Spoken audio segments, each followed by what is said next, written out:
Hello friends, you're with the Lonesome Gamer, and today I'm playing Darkest Night by Jeremy Leonard, published by Victory Games.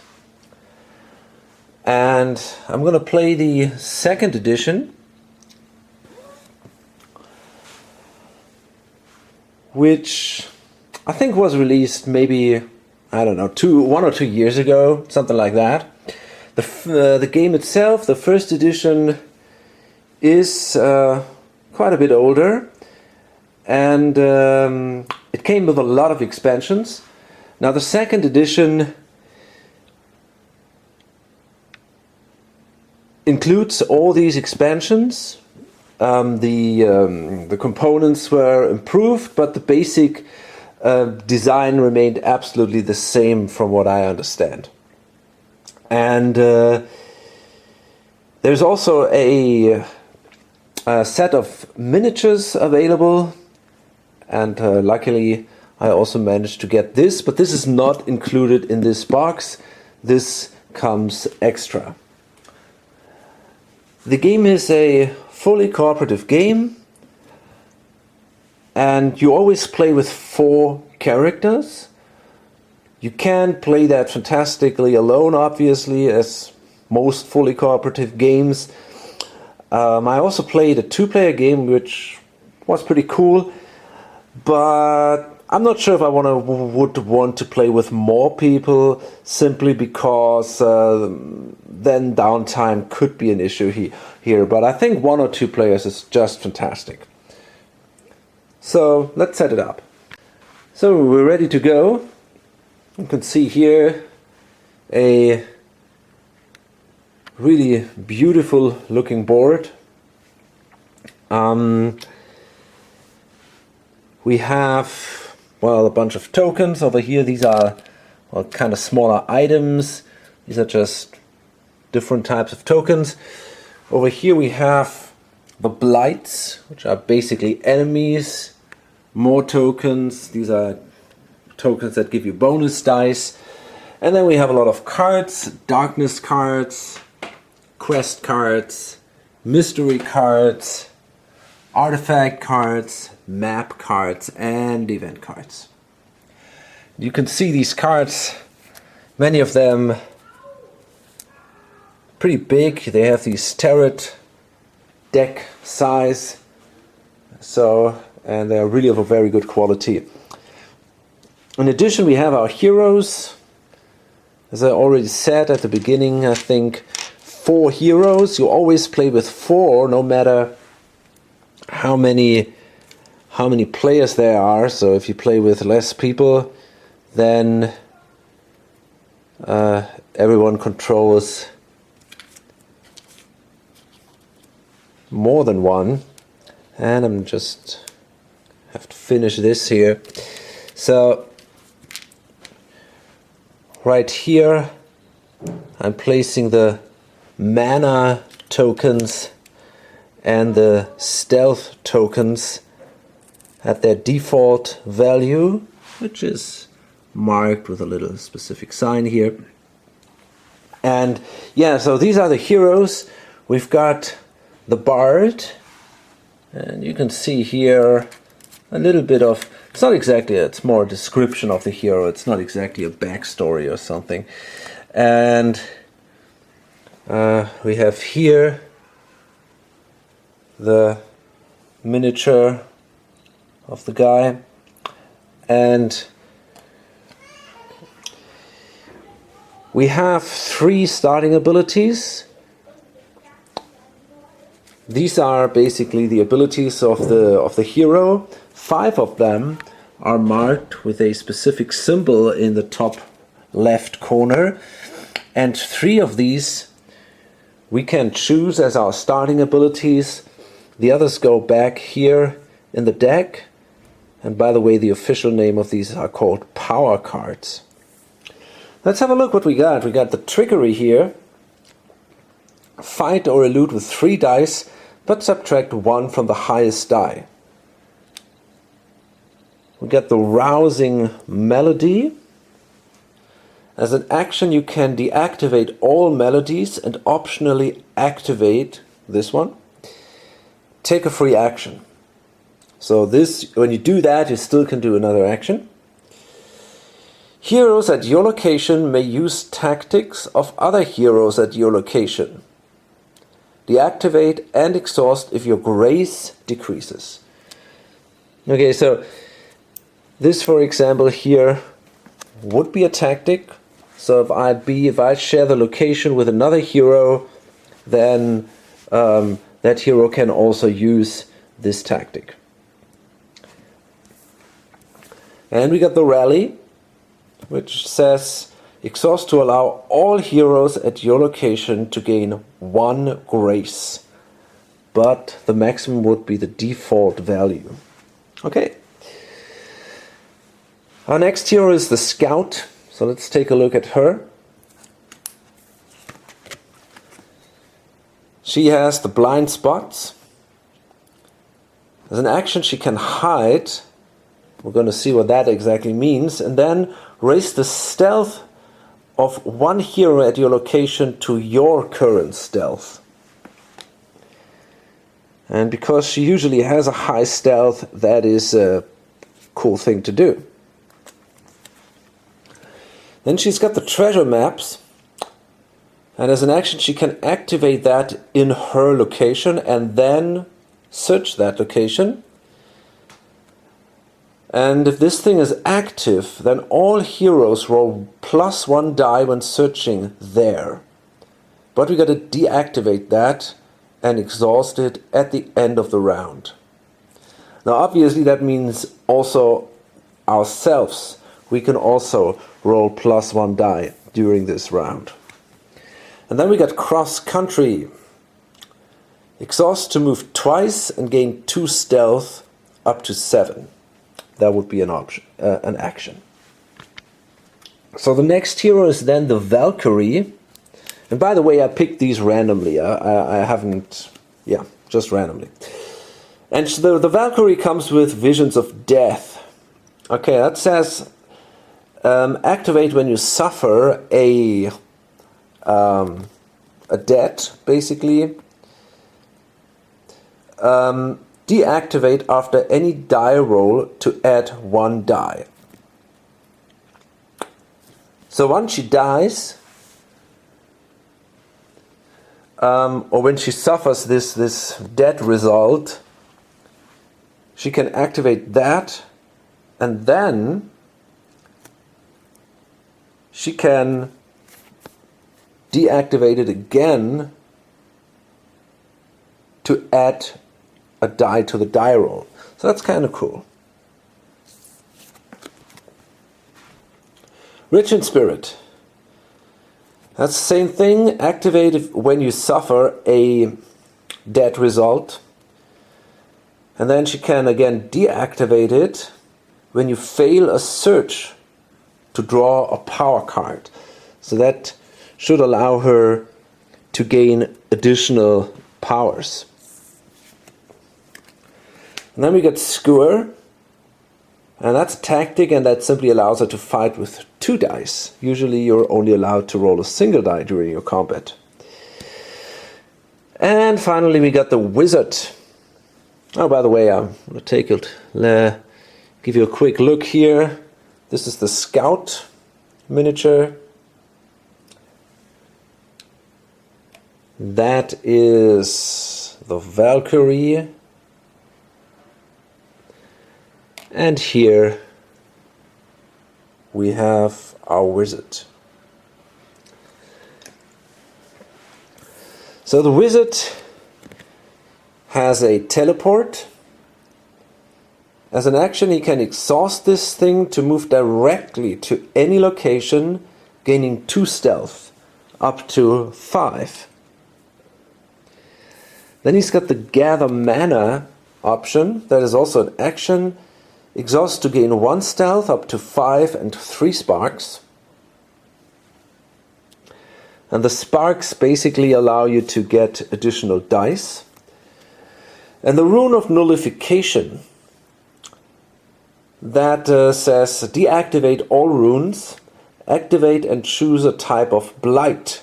Now blights are these enemies here.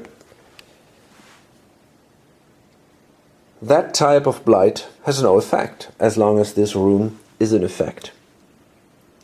Okay, so this is our party, and by the way, just want to give you a background story. I actually didn't do that.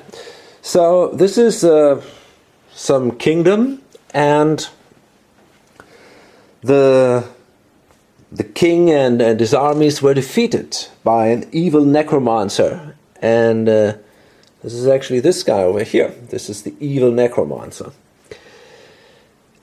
And only 4 heroes were left, and they found shelter in the monastery here. So this is the last place in the kingdom which is safe from the necromancer. And now it's up to them to try to kill this guy. And yeah, that's basically that's the background story. We have here we have a darkness track, okay, which goes from 0 to 30, and usually each turn this track will rise by 1, and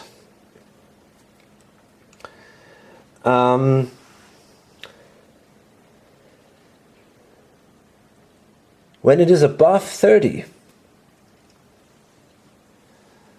monsters will show up in the monastery. Usually the monsters show up where this guy is, and he's not allowed to enter the monastery. But if this is above 30, then the monsters don't show up where he is, but directly in the monastery. Whenever there are 4 monsters in the monastery, we lose the game. Technically, as I said, these suckers are called blights, and from now on I'm going to use that. I'm going to use that term blight. So whenever there are 4 blights in the monastery, the game is lost.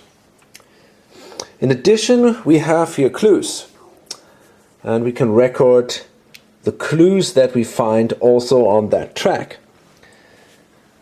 And that's actually how we win the game. We want to kill this guy, right? So to do that, we got to fight him with one of our heroes. And he's got a battle or a combat strength of 7, which means to kill him you have to roll a 7. Now obviously we got a 6-sided die, so we can't do it. And even if we could, I think there might be some card or something which adds 1 to the die roll, but I'm not sure about that. It's not enough to just roll a 7, you also need to have a relic.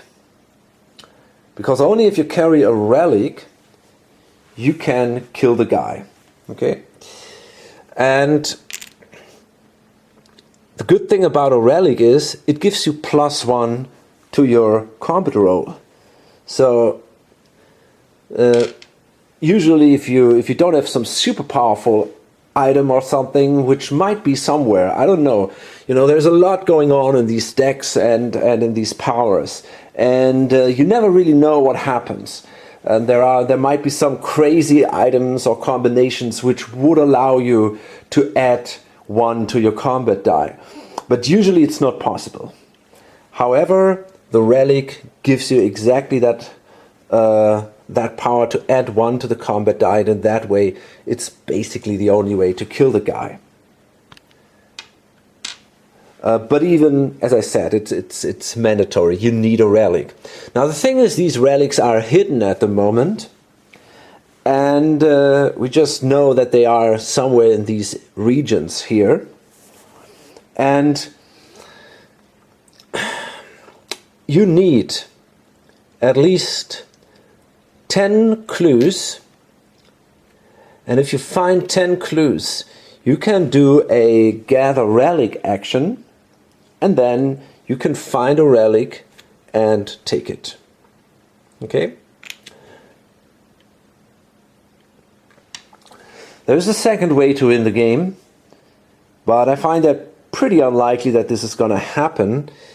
If you got 3 relics and bring them all into the monastery, you also win the game.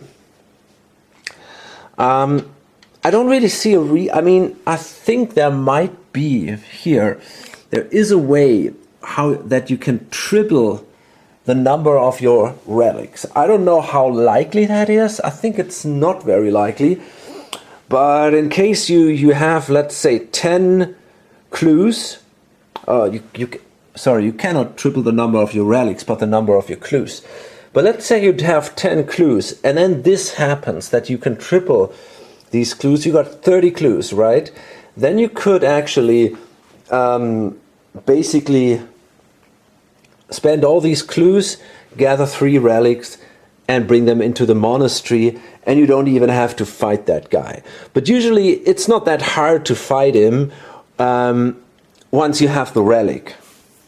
Rolling a 6 is, you know, if you get the number of dice, and it should be possible, let's say it that way. Okay, so I already mentioned that this area here is divided into regions. We have the monastery, which is a safe region. Usually the Necromancer cannot get in here. And we have here the mountains, the castle, the village, the swamp, the forest, and the ruins. And you can see we have some dice symbols here. That is important for the movement of the Necromancer. And in addition, we also have symbols everywhere here, these little symbols, and they show what you can find in these areas if you search them. Sometimes you find something different, but your main odds go toward the symbols that are shown there. Okay, now we're not completely done with the setup. We got to also place initial blights, and to do that we're going to use our map card, and the card is basically, these map cards are used to randomize search results and also blights. So whenever you have to place a blight somewhere, or whenever you search and find something, you draw a map card and then simply check your location, where you are in, and then you find here the blights, and here you would find your search result. Okay, so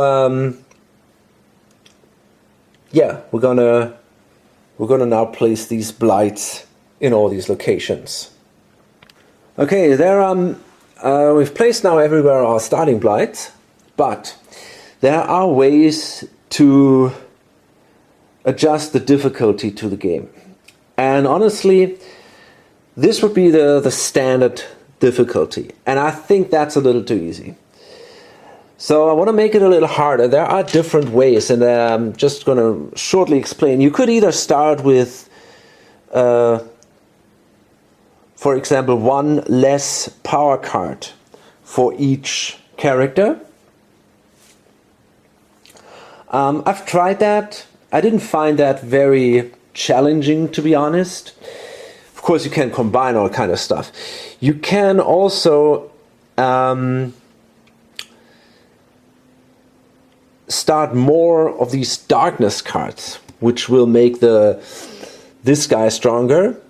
And I'm also not going to do that. You could also start the darkness track simply higher, which seems to make a lot of sense. But in a way, I want to have the full time, the full experience. when it comes to the time. And for me, the most interesting way, I've played that quite a few times, the most interesting way was to simply place 2 blights in every space. But to be honest, I found that to be a little too hard. You know, I was a little bit too, yeah, what can I say? I mean, I managed to win a few times, but I didn't quite enjoy it as much as I would, you know. So my idea is now the following thing. Maybe it's just crap. I just tried the first time, but I somehow liked the idea. So what we're going to do is we're going to roll 5 dice, okay? And each die shows, that is the way, by the way, how you randomly determine locations. You roll a die, and then here each die result points to a specific location from the village. So you go from 1 to 5, these are the outer locations, and the village itself is a 6. And the monastery is never included. So that's the way how you randomly determine a location. And what we're going to do is we're going to roll these 5 dice. And on each number that is shown, we're going to place 1 additional blight. So if things go really bad, we might place 5 additional blights. If we're very lucky, we're going to only place 1 if we roll 5 times the same number, which is very unlikely. So I imagine we're going to see probably 3 or 4 blights showing up, which is somehow an interesting number. I want to try that. So let's see what happens.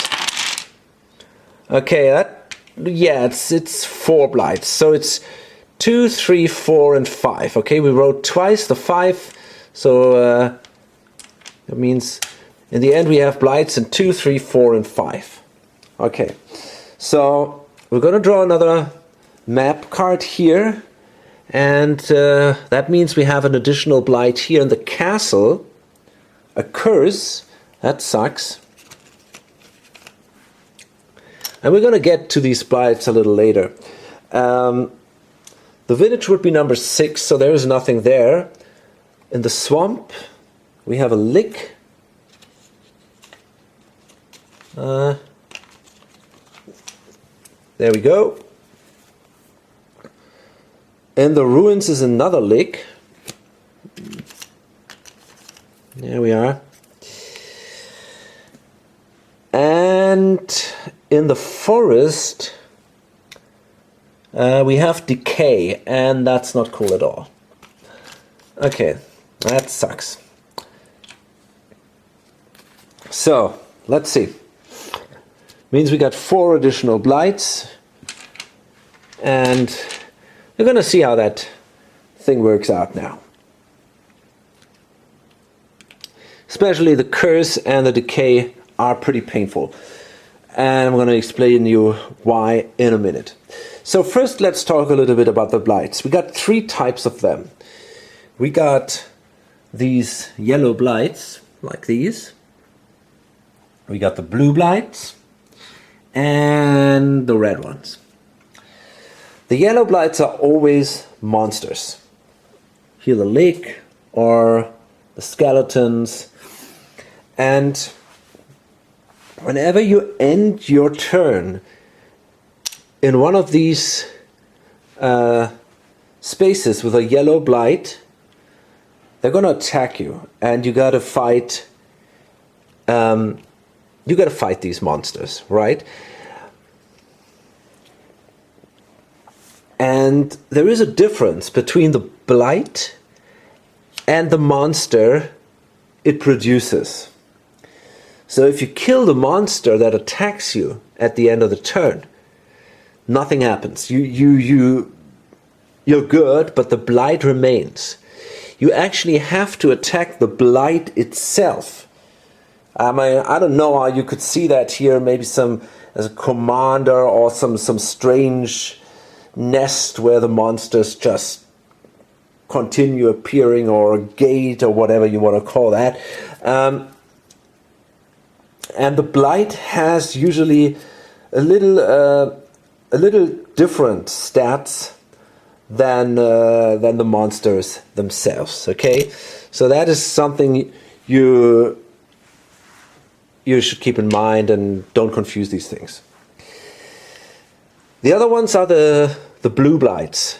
Now, the blue blights are permanent effects that affect an area, the area where they are. So the village has this taint effect, and that simply means, for example, you cannot gain grace while you're in the village. It's simply not possible. You can attack the blight, and you can see here, this number here on the right is the number you got to roll to destroy the blight, and then the effect is gone. But apart from that effect, nothing happens. You don't get attacked or something if you are in the village.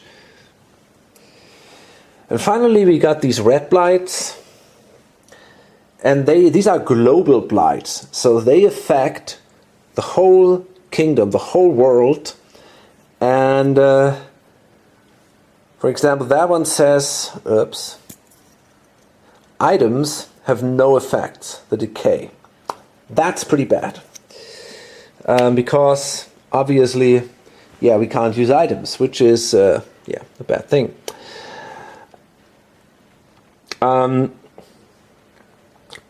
So we want to destroy this blight. Problem is, though, there is this shroud thing here, and the shroud says it protects blights. So basically we cannot attack that blight directly, but we got to first destroy the shroud before we can attack the decay. That is the specific of the shroud. We always have to attack that first, and the other blights cannot be attacked as long as this effect is sitting there. So yeah, that's definitely something we have to consider. We got to handle this in the forest. And okay. So in addition, I want to show you the basic stats of the characters. We got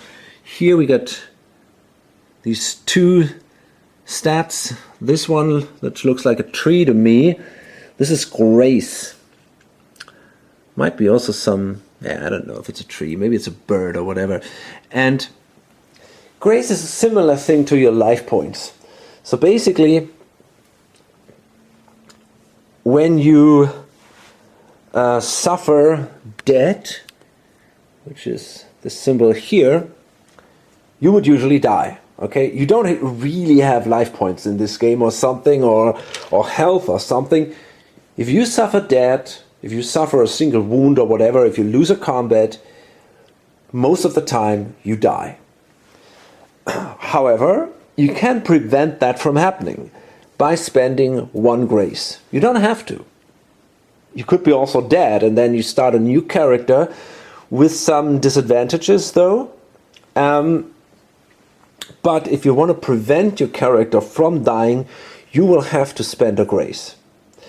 Now, if you have 0 grace, you're not dead, Only if you then die, you are not able to spend another grace. So therefore, then you would die.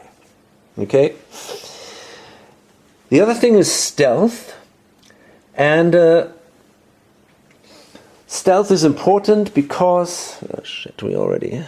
This is here. Stealth is important because this Necromancer is going to try to find you, try to hunt you down and try to kill you.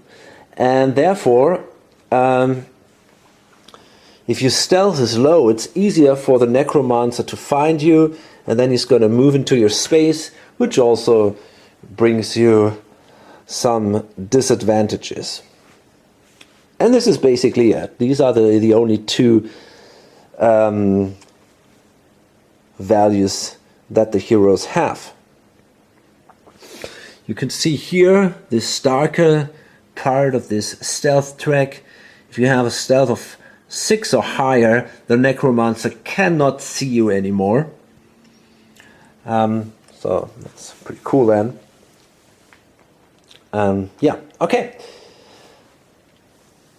So I guess we're now finally ready to go, and let's think about some tactics here, or strategies.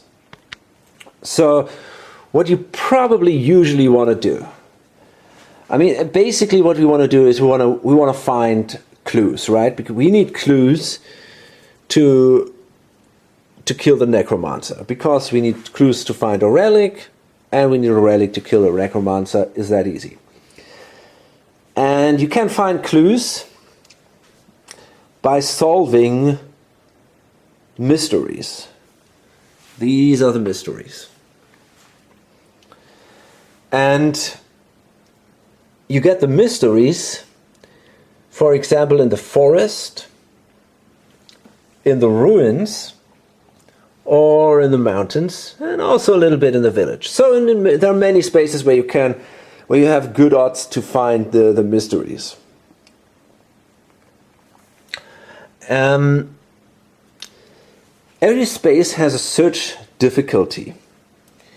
Most of them have a search difficulty of 4, except the village, which has a search difficulty of 3, and even better, the castle with a search difficulty of 2.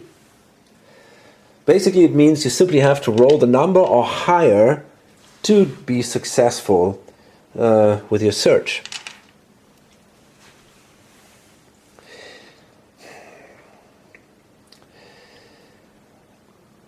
Usually I try to power up my characters a little bit, because it's a good thing to have some additional and stronger powers. In the deck there are also stronger powers than these. These are just your beginning powers, and later on you will get stronger powers, because you will have to fight these blights. The reason is, whenever this guy moves, he's going to place a blight, and even if he doesn't, whenever he ends a turn, he's going to place a blight in the space where he ends his turn. Instead of placing the 4th blight, though, he would then place the blight in the monastery.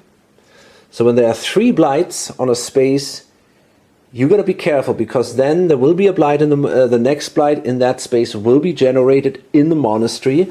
And I've already said that if there are 4 blights in the monastery, we lose the game. So therefore, it's this permanent fight against the blight, the constant blight, because this guy will generate constantly new blights that we will have to fight, and in addition we will have to find the clues. Okay? And to fight blights more successfully or get some other advantages, you want more of these power cards here. And you can get these power cards usually also by doing successful searches. So for example, these treasure chests here, these are, well, let me see, these are called, treasure chests. These are called treasure chests, and these allow you basically to draw a power card. You can carry these treasure chests around you, and whenever you discard them, you can also trade them with other heroes, and when you discard them, you can draw a power card, and in this way you can power up your character. The other thing would be a supply cache. These are these things here, and this allows you to immediately draw 2 power cards and choose one of them. So that's also a pretty cool thing. And it comes in handy that in the castle you can find basically these 2 things. So if you want to power up your character, you want to go in the castle, especially because the search difficulty is only 2 there. So that is probably the best place, or definitely the best place, to power up a character. However, there's also the swamp here. And the swamp is also pretty good. You can find these three things here. The bottle isn't that great. The bottle basically gives you additional die during fight, but it's a one-time item. However, you can get this epiphany. That's the green thing. And if you find that, you can search the power deck for a specific power card and take that. So that's pretty awesome. Even better is that one here, this purple thing. This is the inspiration. Every hero draws a power card if one of them finds that inspiration. And you can only find that in the swamp. I mean, as I already said, there might be sometimes there's an exception to these things, right? It's just, but usually that's how it works. So that is definitely also an interesting space to try to get your additional powers. However, the search difficulty here is 4 instead of the 2 in the castle. So basically, especially if you're not that good in searching, it's a good idea to go to the castle and try to power up your guy there. There are 2 problems, though, when it comes to this whole point. First of all, I already said there is here the treasure chest. And that is a pretty common item that you use to get power-ups or new power cards. Problem is we have the decay here. And because the treasure chest is an item, we cannot use that. Because the decay simply says items have no effect. That's a bad thing. Apart from that, the other problem is up here, the curse. Because whenever you enter this space, you will lose 1 grace. So that's also pretty painful. I mean, once you're in, it's not such a big deal anymore, but it's definitely not cool. So, yeah. These are 2 issues that we have to solve somehow before we can actually start to really power up our heroes. One issue can be solved pretty easily. We have the rune of nullification.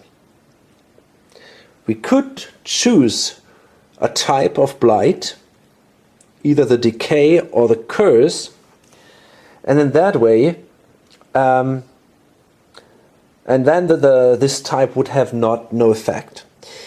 And it is probably a good idea to use the decay at that point. Because the shroud protects the decay, and it's quite a big deal to destroy these 2 before we can actually even start to power up. So usually I would say, okay, we try to get rid of the curse as soon as possible.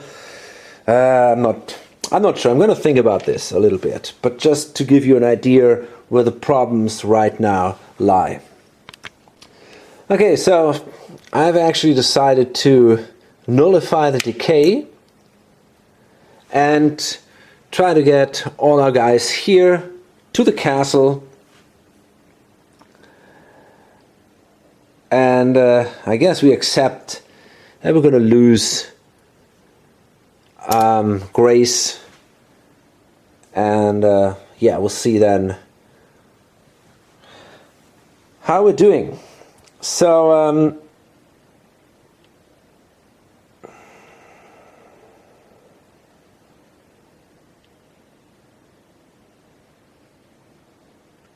okay. By the way, there is no given order how these guys can activate. You can choose how to do it, and you simply have this marker here, the sun, and you flip it to the moon, to indicate that this character has actually activated. Okay, so what I want to do first is I'm going to use the wizard and I'm going to activate him, and we can see now here the player 8. It sits on every hero's sheet, so we can simply take one of the other heroes and we can go through a hero turn. So in any order each hero takes a turn. At the start, lose 1 stealth of the Necromancer is present. Nope. Lose 1 stealth of carrying a holy relic. Nope. Resolve start of turn instructions on power cards. Well, there's nothing happening at the moment here. Then we come to the event phase, and we can skip this step if we are in the monastery. And we all are in the monastery, and I tend to forget that step for some reason. I really try to remember it, but I probably will resolve sometimes the event later if I forget it at the beginning. But of course this is something you should definitely do at the beginning. And usually what you do is you simply draw an event card and resolve it for each character, except if you have to fight the Necromancer, which is not the case right now too. So then we come to the action phase, and each hero can now simply perform a single action. Doesn't sound like a lot, and it isn't. A lot of complaints about that. I like it. But we'll see what happens. So what we can do. We can do basically the following things. We can travel, which means we can simply move to an adjacent location. And because we traveled, and you know, if you move around, people can't find you that easy, we get an additional stealth, but only up to 5. We can hide, which means we can refresh our powers.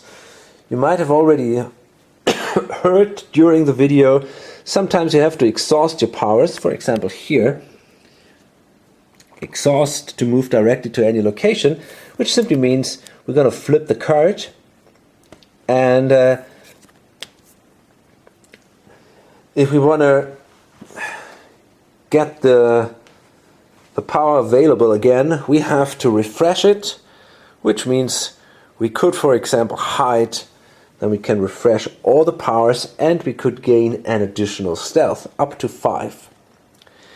We could attack either the blight, any blight, or the Necromancer himself. And whenever you want to do that, you automatically lose 1 stealth. Okay, we're going to see how combat works a little later. We can search. Well, I already said that. You simply roll against the search difficulty of the area you're in, and if you're successful, you draw a search card for every success you rolled, and you choose one of your search results. By the way, you cannot search the monastery. That would be too easy. You can meditate. Meditation gives you a spark. So this is a spark. Each hero can have a maximum of 3 sparks. And before you roll dice, you can spend any number of sparks to add 1 die per spark to your roll. You can do an action from a card. So you can see here, for example, the blind spots would be an action to do that. You can hide and then do some other stuff. You can retrieve a holy relic. If you have 10 clues, you can do that. Or you can pray, but that is something you can only do in the monastery. Roll a dice. For each 3 or higher, gain 1 grace. And you can also refresh your powers. Okay.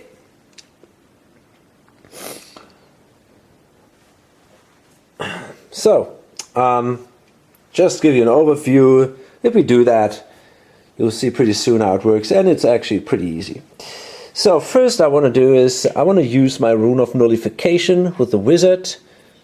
So this is my action. I'm going to flip this to indicate I've done what I did. Deactivate all runes, activate and choose a type of blight. Okay, so we're going to activate this rune, and we cannot have more runes active at the same time. At least seems like this. Right at the moment there are no other runes in play anyway. So yeah, we're going to activate this thing, and there are these activation markers here. We're going to take 2 of the same color. We're going to play an active marker here, and we're going to place an active marker here on that blight, to remember that this is affected by the rune, and then this blight has no effect.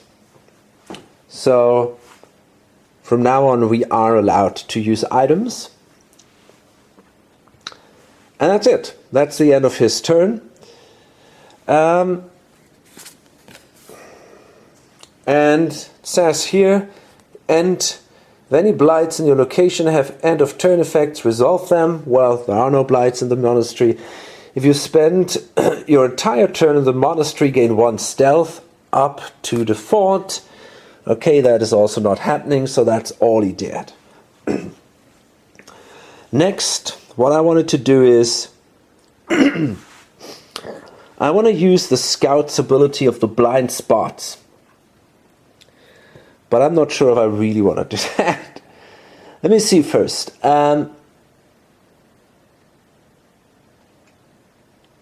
It's a little tricky. No, actually,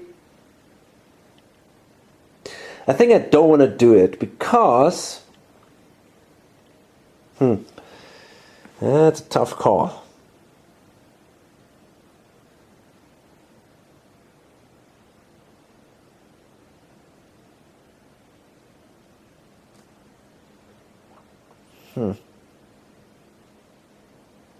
It's a little tricky. Do I want to do that or not?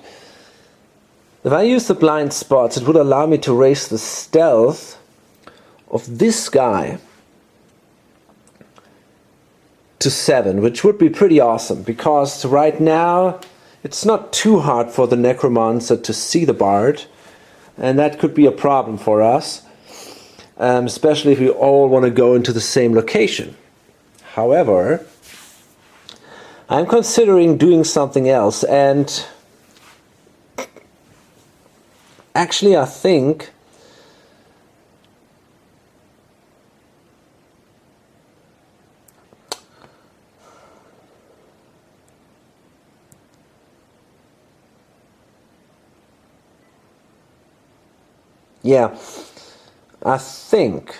I want to use what about these zombies? Not that great either. Okay, well, we'll see about that. Well, I think what I want to do is I want to use my cross-country ability here. And it says exhaust to move twice and gain 2 stealth up to 7. Okay, so I want to try that. So I'm going to move her into adjacent spaces, and we're going to move through here and then go in here. And problem is now we entered here, so right away we're going to lose 1 grace. That is not a good thing. But my idea is now that maybe I can destroy the curse before the other guys enter there. Okay, then I'm also at the end of the turn, and now, because there is a yellow monster here, the zombies, they will attack me because I end my turn there. Okay, so let's flip this and see what they can do. By the way, this is open information, you know. I just place them like this because this looks cooler, I think, than like this. But you can also place them like this. But usually, you pretty quickly know what the different blights do, more or less. And so it's no problem to place them like this. Okay, so here we go. We have now 2 options. These are the creatures that will attack us here, the zombies. The left one with a shield is a combat, and the right one here with the eye is basically to flee or to elude the enemy. So if we want to fight, we would need a 5 or higher. If we want to elude, we need a 3 or higher.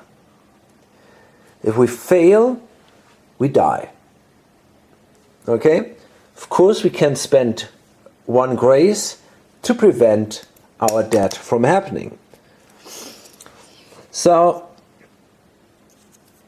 I try to elude. So I gotta beat these 3. So, well, I simply roll a die, and on a 1 to 3, on a 3 plus, I will be successful here. And I fucked up. That's not a good thing. So we die, and if we don't want to die, we have to spend the next grace, and this is not a good start for the scout at all. But okay, I mean, yeah, there's not a lot we can do against that. So then we got 2 characters left. And I also want to bring these guys toward the castle, because as I said, that's where you can do some kind of power-ups. Now these guys can only move 1 space, because if you travel or move, the official word is travel, you simply move to an adjacent space. So that was just her specific ability with these the cross-country ability here. Not the scout. Now, this guy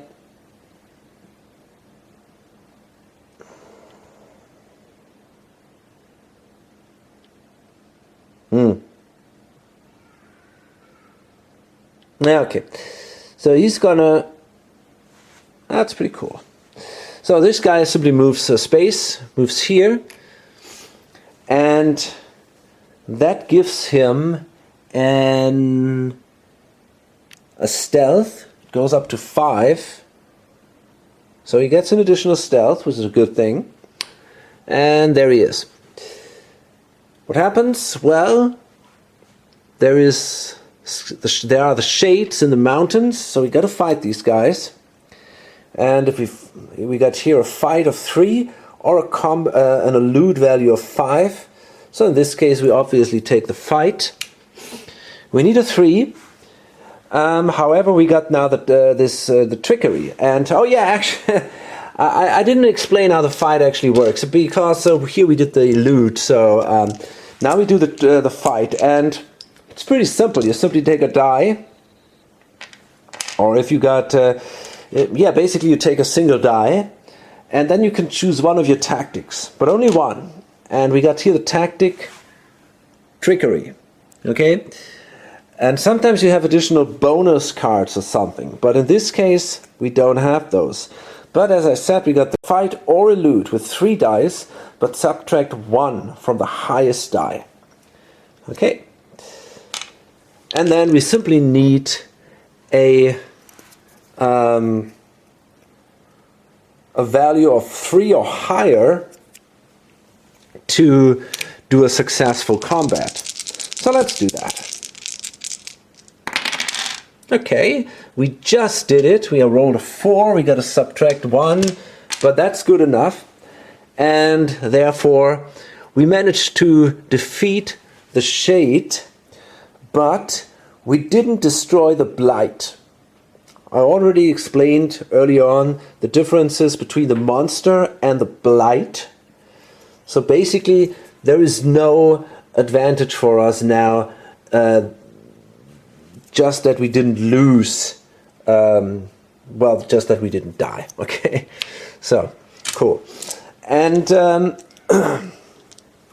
that was the bard, and then in the end it's going to be the Valkyrie, and the Valkyrie also simply moves 1 space toward the castle. And I don't want to go into the village, by the way, because I want to avoid being attacked by this guy. There's a good chance that he moves into the village, so that's why I want to move into the mountains too.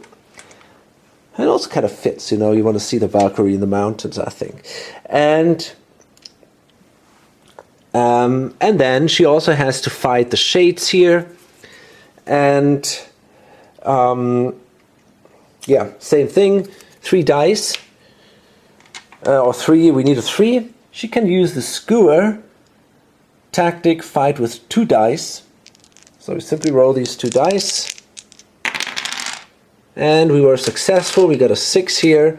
So we also defeated the shades. Got to flip this thing. And that's it. That's the first turn. I'm going to do one more turn before I load it up. We were not done yet. We forgot to do the Necromancer's turn, of course. And by the way, I want to... These player aids here, they are fantastic. They really are. Basically, you got all the rules on this sheet here, and then this double-sided sheet here. Okay? This thing explains all the blights of the game, this side, and the other side explains all the items and the Necromancer's turn, and some specific things. And here we have the hero's turn and the different actions the hero can do. That's basically it. These are all the rules. And I mean, there is in addition, of course, a good rule book, and there is even a compendium here which takes a closer look at specific, or which gives you, let's say it that way, it gives you clarifications on specific power cards and also other cards that might be a little bit fuzzy from their from their explanations on the cards. You can simply look it up. It's not all in there. The clear things are not in there, but sometimes if you have a problem, simply you can look in the compendium and that will usually give you an explanation. The rules are excellent of this game. I've heard complaints, but hey, guys, try some war games or whatever. This is fantastic stuff. Okay, so it's the Necromancer. What we got to do is, first, we got to increase darkness by 1. Okay, let's do that. So we simply use the darkness marker here and increases by 1 space. Okay, then if there would be any quests on the board, we had to place markers there, and then we got to roll for the movement of the Necromancer. So we're going to roll a die, and that is a 3. Okay, so first we will check if the Necromancer sees any of the heroes. The Necromancer sees every hero that has a stealth value of 2 or lower, because he would be above that value, and in this case the Necromancer has to be above. Usually if the heroes roll for all their tests or whatever, they always got to be equal, but the Necromancer, if he wants to win a test, then he's got to be above. So in this specific case, he would see all the heroes with a stealth of 2 or less. Okay, and that explains also why if you have a 6, the Necromancer cannot see you anymore, because he cannot roll a 7. So that means he doesn't see any hero, right? If he would see any hero, then he would move to one of them he sees. This guy is randomly determined then, and yeah, he would move 1 step toward that. No, actually that's not quite true. He would move to the closest hero that he sees, and if they are in the same distance, would be randomly determined. In this case, he doesn't see anyone, so he follows the direction of the die, and the die shows a 3, and you can see here This is a 1. Here we have a 3 and 5. Yeah, you can see that. So, as expected, he moves into the village. And, okay. Then, it says blight. Create a blight in the Necromancer's location. Okay, so that's the case. We have to create a blight. So that means we draw another map card here. Check the village. And we have a curse in the village. That sucks. Yeah, that's really bad luck. So again, if someone now enters the village, and obviously this is kind of an important space, right? Because it's in the center. If someone enters the village, they would lose a grace. Well, that's not a good thing. So we might consider at some time maybe using the rune of nullification to nullify the curse instead. Or maybe we can also just destroy it. I mean, we'll see. Okay, oh, actually, I was wrong. If a location has 4 blights, a blight would show up in the monastery. So 3 blights are actually okay. If a location has 4 blights, then we then have to place one in the monastery. And I'm going to check if you lose with 4 or 3 blights, with 4 blights in the monastery, or if there would be another blight then there. Okay, actually, it's true. The 5th blight would lose us the game. So 4 blights in the monastery are okay. Well, obviously they're not, but it would still be okay. But if a 5th blight would show up, then we would be destroyed. Okay, let's go to the next turn. And that means we basically can flip now all these guys here. And yeah, let's see how we can handle the situation. So my goal for this turn is to get rid of this curse. And the idea is the following. What is the idea? Problem is that I can only roll a single die if I attack the curse with her. That's not going to be terribly likely. So I got a feeling that this is not going to happen. But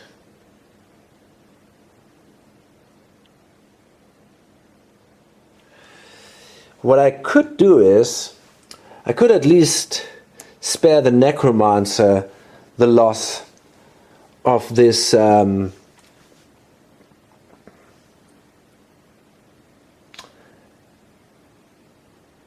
grace here. So here's my idea.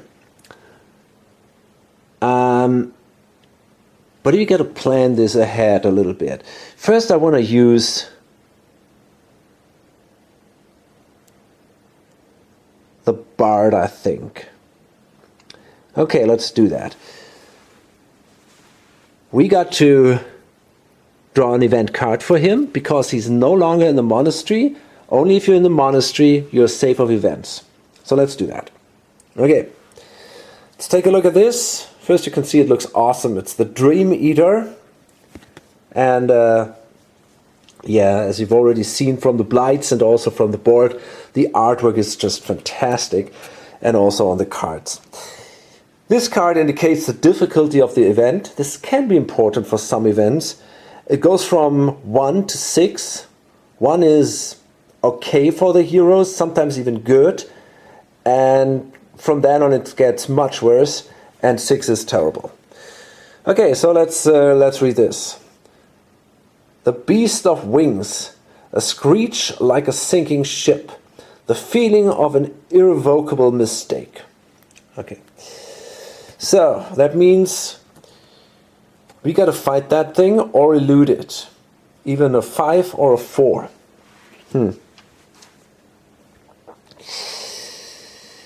Yeah, now it would be pretty awesome to have, but it's okay. We have this trickery, we can use that to elude, and so that means we got 3 dice, and we got to roll a 5 or a 6 to be successful.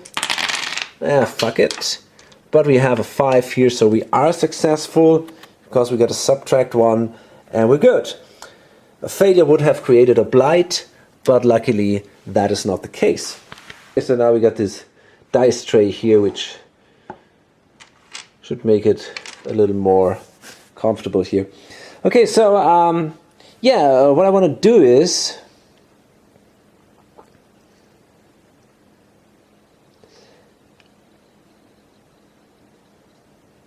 fuck. I realize I cannot play it the way I thought I could. My idea was to use the rousing melody, which will allow me to, that heroes of some locations could use tactics of one another, and then I could use this this lady here. She could then use this this skewer thing, but it doesn't really all work the way I thought it could, because when I lose grace, I have to deactivate this specific thing, that melody. So therefore, if I enter here, I would lose grace right away. So that wouldn't work anymore.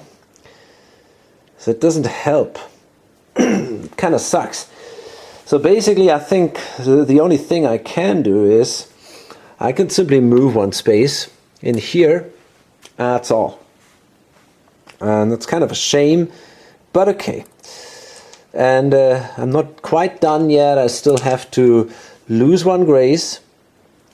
And I'm going to have to fight the zombies here. So, yeah, what do we need? Well, a 3 is fine to elude them. So we're going to roll 3 dice. And we easily made it. And we're good. More or less. I mean, yeah, I've lost that thing. Well, well, well. Okay.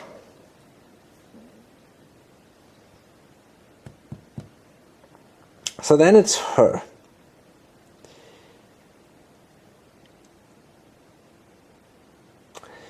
She sits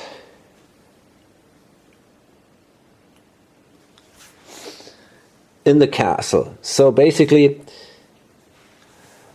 do I want to use her right now, or not absolutely positive about that?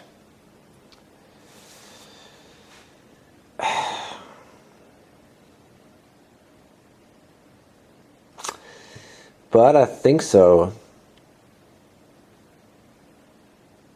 I think I will. So, yeah. Okay.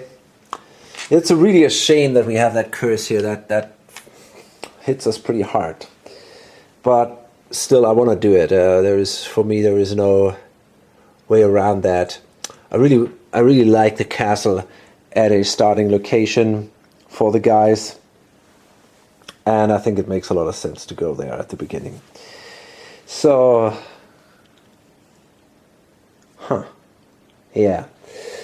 Let's see. I'm gonna move with her. I think it doesn't really matter.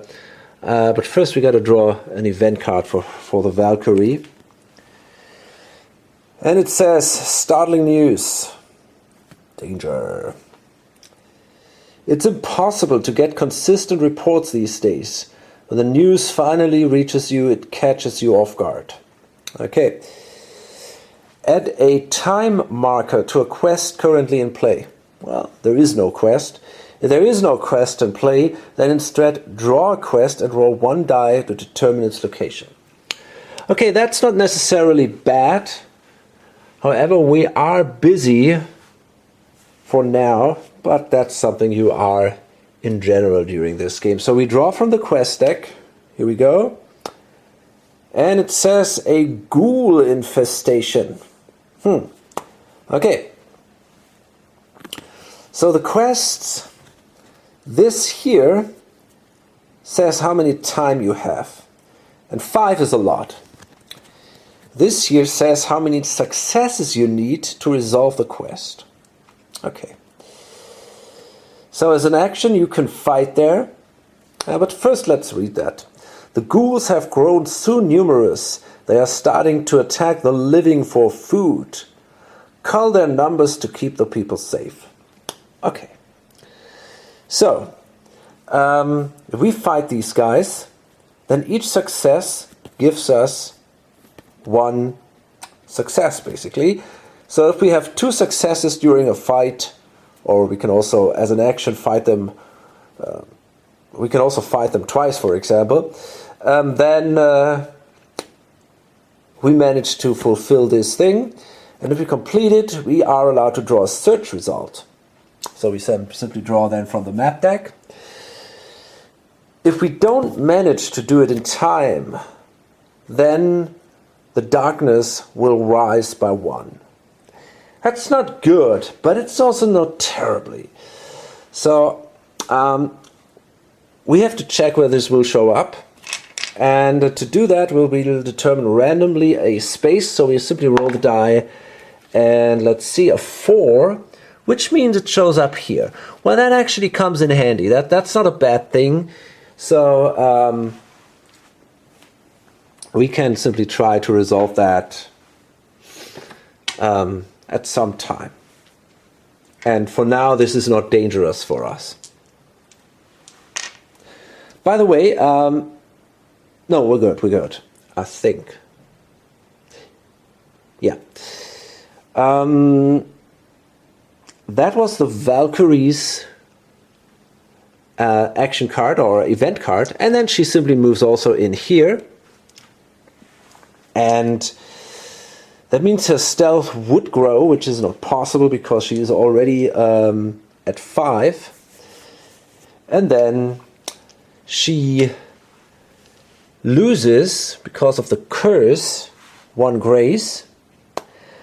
But she can use that now, one of her bonuses. And actually, I wonder if she can use them both. Gotta check that.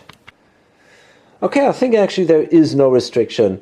Different to the tactics, where you can only use 1 tactic per combat, I think you can basically use all the powers that are available.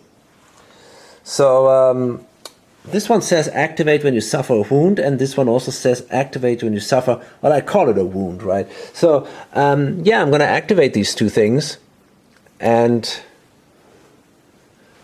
let's take these. So that means these are now both active. I'm going to place these markers here, and we can deactivate them to get an advantage here. So,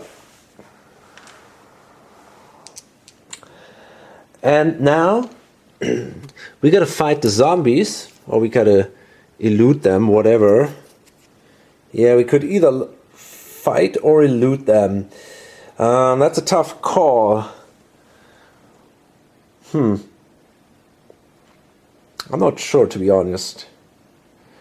Because if we fight with 2 dice, we can fight with 2 dice. But we can only elude with a single die. I think the odds are very similar, but I think in the end I'm doing better when I try to elude. So yeah, we're going to try to do that. I'm going to roll a single die and we need a 3+. And we did. So no negative effect here. So she moved. And then it's... yeah, then it's the wizard. I'm going to use the wizard now, and he's going to use his teleport action. And he doesn't have to draw a card because he's in the monastery.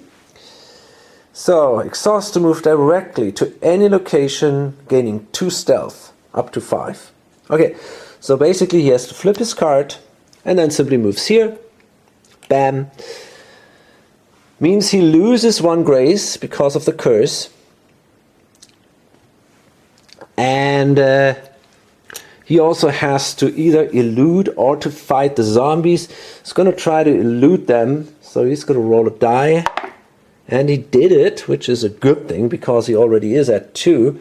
Would be bad if he would not be able to get in there, to elude them. And so that's his turn. And then eventually it's the scout. And, well... I think... Yeah, it's kind of tricky. I mean, for now, we're all pretty safe from the Necromancer. As long as he doesn't roll a 6, he doesn't see us. So,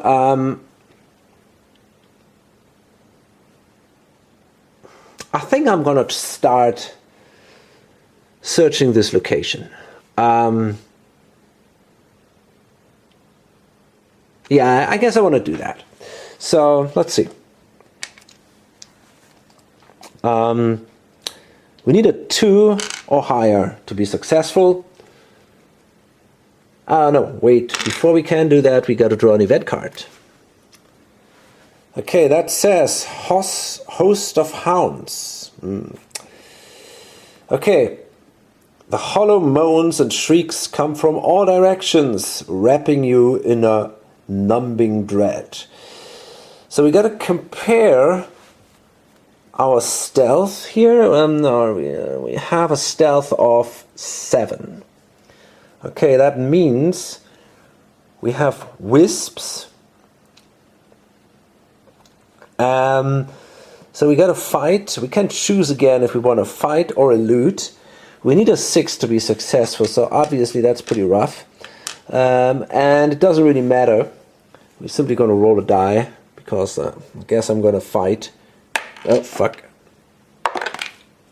Shit. It doesn't count. Okay, it's a 5. I rolled 3 times a 5. Oh, yeah. So that's not enough. That means failure, lose 1 stealth. Which isn't too bad, you know, I got still 6. Okay. And now I can start searching there. And I want to do that. So simply got to roll another die, and if I roll a 2+, we're successful. And we are. So now we're allowed to draw a map card again, and we're going to check for the search result. And what do we find? We are in the castle, and as expected, we find a treasure chest. Okay, so we can now take the chest and keep it, and then at any time we could discard it and draw a power card. Well, basically I want to discard it right away because I want that power card. The advantage of the chest compared to just the effect to draw a power card is basically that you can trade the chest, and in that way you can give another hero an opportunity to draw a power card. But we're good here. Usually, and that's the thing, the chest is an item, so if this decay would still be in effect, we could not use the chest to draw power-ups. But luckily, because the rune of nullification is in effect, we can use it. Therefore, we simply draw a card, and it says Secret Paths. Sadly, it's one of our starting ones, which are usually not that great. Activate in your location at any time. Heroes in this location roll +2 dice when eluding. Deactivate and exhaust at the end of the round. Well, that is not bad at all. And it's a bonus. So I can do that. Basically at any time.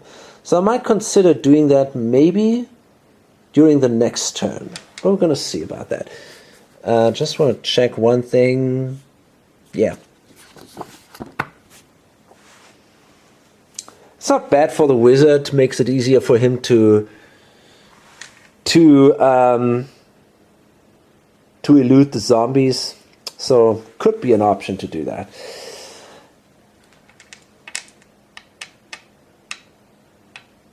Okay, cool.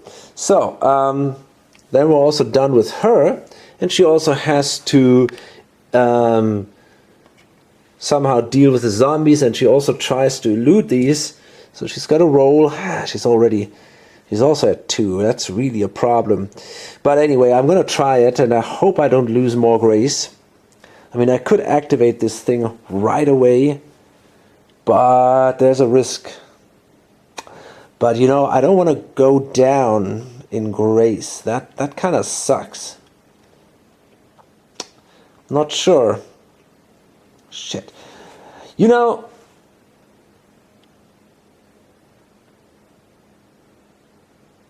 ah, damn it. Huh. I don't know. I mean, there's simply a risk involved here. I'm going to do it now, because then I can keep that for next turn and also protect the wizard. It's just a logical thing to do. So let's see. And I did it. Very good, very good. It's a 4. We managed to elude the zombies. So yeah,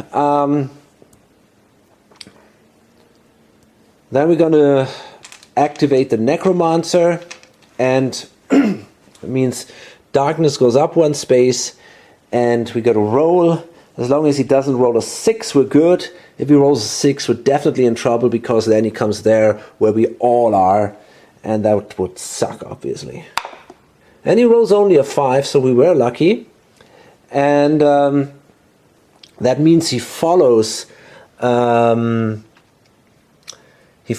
arrow. It's a 5, so he moves into the swamp, and he's going to create a blight there. And these are revenants. Okay. So there's a ton of monsters sitting in the swamp. It's kind of tricky. And yeah, I think that's it for now. It was a little unlucky that there was a curse here, and I'm not sure if it was the most clever thing to move with all guys in there, because of course we lose 1 life point there. But then again, I think it's okay. I really think it's okay. It's important to power up your heroes, and yeah, I think it's a cool thing that we are now all there. We can protect each other with some power, with some cards. The Bard has some abilities here, so does the Scout. So yeah, I think it's a reasonable thing to hang out there together, and as long as the Necromancer doesn't show up there, we're basically good. Okay, fine. So hope to see you on the next video or on lonesomegamer.com. Bye.